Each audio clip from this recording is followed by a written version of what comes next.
अध्यक्ष महोदय, ह्याच्यात ट्रॅफिकवर अर्थात मोठी चर्चा होऊ शकते, पण ही जी सिक्युरिटी रिस्क होती, ही मला वाटतं बायोकेमिकल सिक्युरिटी रिस्क होती. आणि म्हणून पुन्हा एकदा मी मुख्यमंत्री महोदय इथे असल्यामुळे त्यांचं लक्ष याच्यावर वेधू इच्छितो, कारण त्यांच्याकडे गृह खातं पण आहे. दोन्ही गोष्टी याच्यात करणं गरजेचं आहे. हे जे रूट्स असतात, हे प्री डिफाईन्ड रूट्स असतात, की हे टँकर्स इथून जातील, तिथून जातील.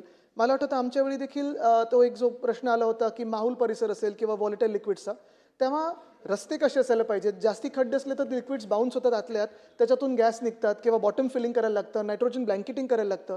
तर हे जे प्री डिफाईन्ड रूट्स आहेत आणि जे मुख्यमंत्री महोदय सांगत होते, की SOPs, मी आपल्याला विनंती करेन की लवकरात लवकर SOP बनवून ह्या प्री डिफाईन्ड रूटवर रस्ता स्मूथ असायला पाहिजे.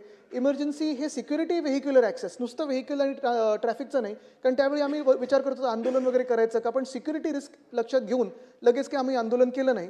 पण प्री डिफाईन्ड रूट्सवर मग बायोकेमिकलचा हॅझर्ड काय आहे, हॅझमॅट व्हेकल आपल्या ह्या ठिकाणी दोन्ही बाजूनी असायला पाहिजेत. आणि मग इव्हॅक्युएशन प्रोसेस, कारण ट्रॅफिक गाड्यांचं इव्हॅक्युएशन एक वेगळं, पण लोकांना कसं त्या रिस्कमधून बाहेर काढता येईल, मी आपल्याला विनंती करेन. सजेशन फॉर ॲक्शन निश्चितपणे याच्यावर कारवाई केली जाईल.